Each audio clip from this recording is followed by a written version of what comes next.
আসসালামু আলাইকুম। আজ আমি তৈরি করে দেখাবো আপনাদেরকে অভিনব একটি ভর্তা, খুবই সুস্বাদু একটি মাংসের ভর্তা। আমার মনে হয় আপনারা কখনো খাননি।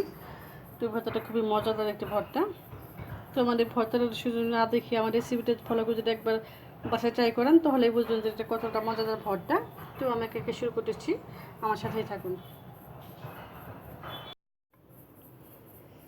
আমি এখানে 7-8 পিস মাংস নিয়েছি। মাংসটা রান্না করা মাংসটাই ভর্তা খুব মজা হয়। আমি এটা একটু হাত দিয়ে করে নেব, মানে একটু ঝুরঝুরা করে নেব। আপনারা এটা শিল্পাটা কিংবা ব্লেন্ডারে করতেও পারেন, তবে হাত দিয়ে করলে একটু ভালো, একটু আস্তে আস্তে থাকবে। ভর্তাটা খেতে খুবই মজা।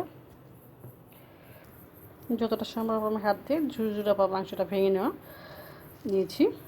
এখন ফাঁকে আমি যে ভর্তার জন্য আমার যে উপাদানগুলো লাগবে: শুকনো মরিচ, সামান্য একটু আদা কুচি, পেঁয়াজ, ধনিয়া কুচি, স্বাদ মতো লবণ।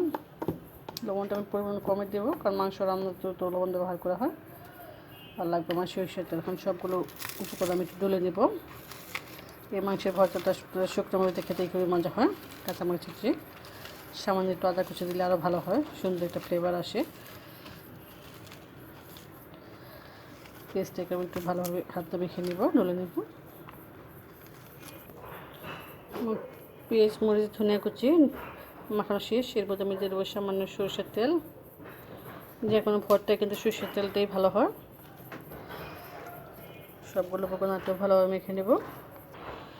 এখন যে মাংসটা হাতটা মেখে নিয়েছি, এখানে সবগুলো উপাদান আমি দিয়ে দেবো।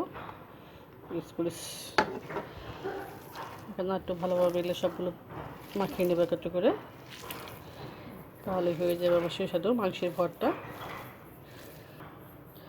আমার সুস্বাদু মাংস ভর্তা কমপ্লিট। আমি একটা সার্ভিং প্লেট নিয়ে আপনাদের দেখাচ্ছি। তো হয়ে গেলে ঝটপট আমার সুস্বাদু মাংসের ভর্তা। এটা আসলে আপনারা কেউ যদি না খেয়ে থাকেন তাহলে অবশ্যই এই সময় ট্রাই করবেন, কারণ এই সময় সবার করে মাংস প্রচুর, আর রান্না করা মাংস দিয়ে মাংসটা ভর্তা ভালোভাবে খেতে সুস্বাদু হয়। তাই ঘেমে মাংস দেখতে খেতে খেতে ধরো অরুচি এসে যায়, তখন দেখবেন যে একটু মাংস ভর্তা হলে মনে হয় যে এক প্লেট ভাত খেয়ে নেওয়া যায় খুব মজা করে। তো আমার এই ভিডিও যদি ভালো লেগে থাকে অবশ্যই আমার চ্যানেলকে লাইক, কমেন্ট, শেয়ার করবেন। আজ এ পর্যন্ত, সবাই ভালো থাকবেন। আল্লাহ হাফেজ।